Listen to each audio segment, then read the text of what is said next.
Begitulah kehebatan yang diberikan oleh Allah Subhanahu wa taala terhadap baginda Nabi Muhammad SAW. Beliau terlahir, kemudian tumbuh dewasa, kemudian pada saat umur 6 kurang lebih Siti Aminah, Sayyidah Aminah diambil oleh Allah Subhanahu wa taala sehingga baginda Nabi yatim piatu pada saat itu. Kemudian apa? Diasuh oleh kakeknya sendiri. Setelah diasuh oleh kakeknya, apa yang terjadi? Umur 8. Maknanya diasuh kakeknya hanya 2 tahun saja. Tapi apa? Kakeknya juga meninggal. Lalu diasuh oleh siapa? Yaitu pamannya Abu Thalib. Lalu setelah diasuh sampai besar, sehingga beliau itu sampai umur 12, beliau itu sudah mulai bekerja. Bekerjanya itu ra'yul ghanam. Di antaranya hikmahnya, seluruh nabi-nabi itu rata-rata dikasih sebelum menjadi nabi diperintahkan oleh Allah untuk ra'yul ghanam, yaitu mengembala kambing. Ternyata ada hikmahnya. Kenapa sih orang itu disuruh mengembala kambing? Karena setiap orang yang mengembala kambing itu ada hikmahnya, yaitu ada sifat yang sabar, yaitu sifat sabar.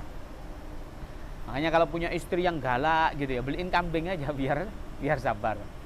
Nah, pada saat itu setelah Rasulullah itu semakin tumbuh dewasa, beliau berbisnis. Bisnisnya udah ekspor impor sampai ke negara Syam. Beliau apa yang ada di Mekah dijual ke Syam, di Syam dibeli untuk di sini. Itu yang dilakukan oleh baginda Nabi Muhammad SAW. Beliau bisnisnya luar biasa jujur, luar biasa bagus, sehingga beliau disebut Shadiqul Amin, orang yang sangat dipercaya. Nah, itu yang memberikan itu bukan orang muslim tapi orang kafir, sehingga Rasulullah itu memang betul interaksinya, muamalahnya bagus. Sampai-sampai ada salah satu janda yang luar biasa terhormatnya dari kalangan bangsawan, cantiknya minta ampun. Kemudian beliau itu kayanya luar biasa, pengaruhnya luar biasa, yang ditaksir banyak orang dan orang semua ditolak, tapi beliau menaksir baginda Nabi Muhammad SAW, yaitu siapa? Bunda Khadijah. Sontak baginda Nabi dakwahnya semakin melejit, sudah dibackingi oleh pamannya, disokong pula dakwahnya oleh Bunda Khadijah. Semakin kesini semakin dakwahnya luar biasa. Pada saat itu baginda Nabi Muhammad SAW semakin melejit dakwahnya, banyak orang-orang itu yang masuk Islam pada saat itu. Setelah banyak yang masuk orang Islam, kegerahan itu orang kafir Quraisy. Orang kafir Quraisy pada saat itu kumpul di daerah sebuah tempat namanya Darun Nadwah. Dar itu namanya artinya tempat, Nadwah yaitu tempat kita berkumpul, namanya Darun Nadwah pada saat itu. Kalau zaman sekarang namanya convention hall, barangkali begitu ya, meeting room begitu. Orang-orang diskusi bagaimana kita itu hendak membunuh. Agenda utamanya bagaimana kita melenyapkan baginda Nabi Muhammad SAW. Lalu apa yang terjadi? Ada yang usul dari kabilah satu. Bagaimana kalau Muhammad itu kita penjara aja di depan Ka'bah, nggak kita kasih makan? Ada yang mengatakan jangan, Muhammad itu terlahir dari suku Quraisy. Kalau ada yang kita penjara, banyak suku-suku yang respect sama Quraisy, pasti dia akan dibela dan kita akan mati. Oh iya. Bagaimana kalau kita kita culik, kita gebukin? Oh jangan, pasti kita akan kedeteksi kita. Terakhir bagaimana kalau kita itu seluruh suku-suku ini mengutus anak mudanya satu-satu, nanti kita culik, kita bunuh Muhammad sehingga nggak tahu dari suku mana yang membunuh, sehingga orang kafir Quraisy, orang-orang Quraisy itu tidak tahu siapa yang membunuh Muhammad. Sontak saja betul. Nabi Muhammad pada saat itu hendak dibunuh. Apa yang terjadi? Rapatnya itu disadap oleh malaikat Jibril.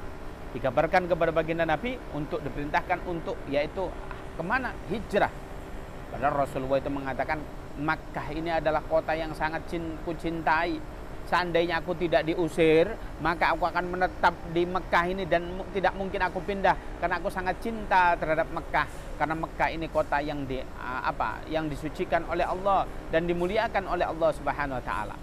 Baginda Nabi pada saat itu membagi tugas. Sahabat yang lain sudah iman, silahkan hijrah ke Madinah. Ini loh Rasulullah. Kalau hijrah, beliau itu bukan dulu, ya sudahlah, yang penting aku selamat, anak buahku enggak masalah, enggak selamat, enggak. Rasulullah malah belakangan. Nih, yang lain sudah hijrah dulu. Nah, di situ bagi tugas sahabat-sahabat yang masih sekitar Rasulullah yang hanya sedikit. Apa yang terjadi? Ali, kamu menggantikan tidurku. Kemudian Sayyidina Abu Bakar, kamu membantuku. Bahkan Sayyidina Abu Bakar itu mas-masannya itu banyak sekali. Sampai suatu ketika ada riwayat mengatakan Sayyidina Abu Bakar itu istrinya diambil apanya, pada saat ngambil emas, bapaknya Sayyidina Abu Bakar itu marah. Ini mana mas-masanya? Diganti sama Sayyidina Abu Bakar mas-masanya dengan batu. Ini loh mas-masanya masih ada, karena bapaknya Sayyidina Abu Bakar belum masuk Islam dan dalam keadaan buta. Dipikir ya sudah, batu itu emas. Padahal emasnya dipakai menyokong hijrahnya baginda Nabi Muhammad SAW. Itu luar biasa itu. Maka pada saat itu baginda Nabi Muhammad SAW keluar ke rumahnya. Padahal di situ apa yang terjadi? Seluruh orang-orang pemuda itu yang hendak membunuh Nabi itu sudah antri mengepung rumahnya baginda Nabi. Nah, itu ayatnya waja'alna min baini aydihim syadda wa min khalfihim syadda. Nah ini kan tatkala Nabi Muhammad muka mereka itu ditutup, baik dari depan, dari belakang, dari samping, tidak tutup, nggak kelihatan. Nah ini baginda Nabi keluar, baca ayat itu. Makanya ayat ini kalau kita di jalan, wah ini kalau ada polisi mau tilangan kita nggak punya istilah, baca ini. Kalau masih ketangkep, berarti polisinya yang sering baca Yasin, kita jarang gitu ya. Maka pada saat itu apa yang terjadi, ikhwan? Beliau langsung keluar dari rumahnya. Pada saat itu kafir Quraisy kemudian dengan kafir-kafir yang lain membuka selimut hendak dibunuh. Ternyata di situ Sayyidina Ali. Ada apa? Bukan saya nggak tahu apa-apa. Sayyidina Ali ternyata di situ. Lalu baginda Nabi naik ke Jabal Tur. Ya, saat di Jabal Tur ini kemudian Rasulullah tatkala sudah keluar rumah, tidak terdeteksi oleh orang kafir Quraisy. Kemudian beliau naik gunung ke Jabal Tur.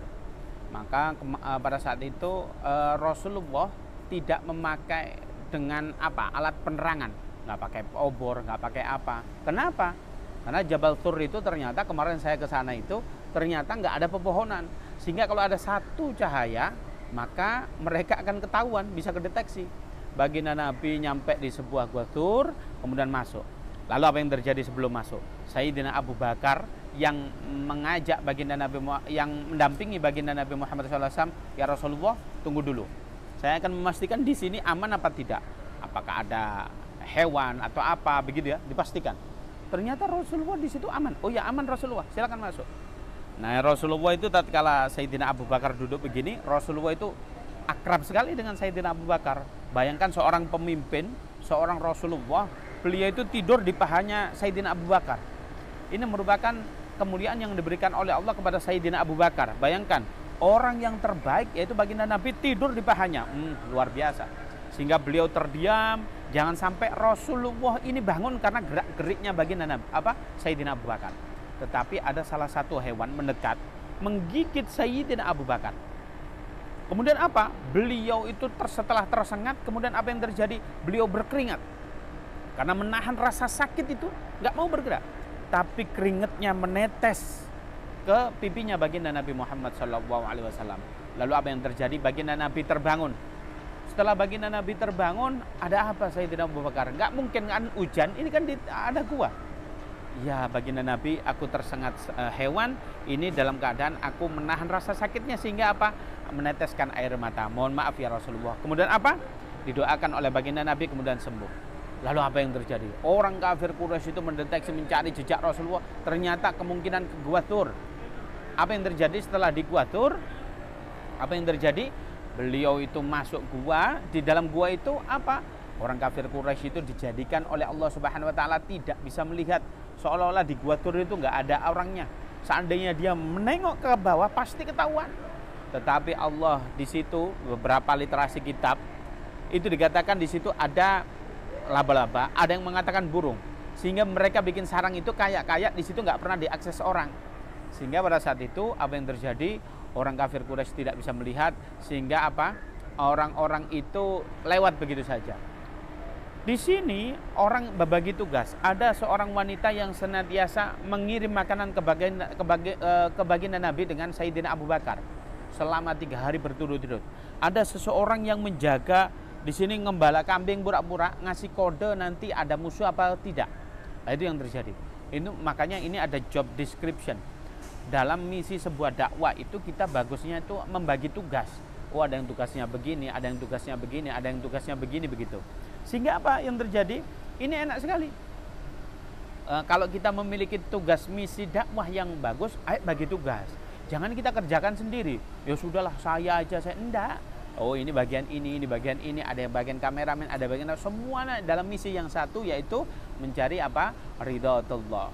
Lalu apa yang terjadi setelah itu? Setelah 3 hari itu, barulah Rasulullah itu melanjutkan perjalanan sampai ke kota Madinah.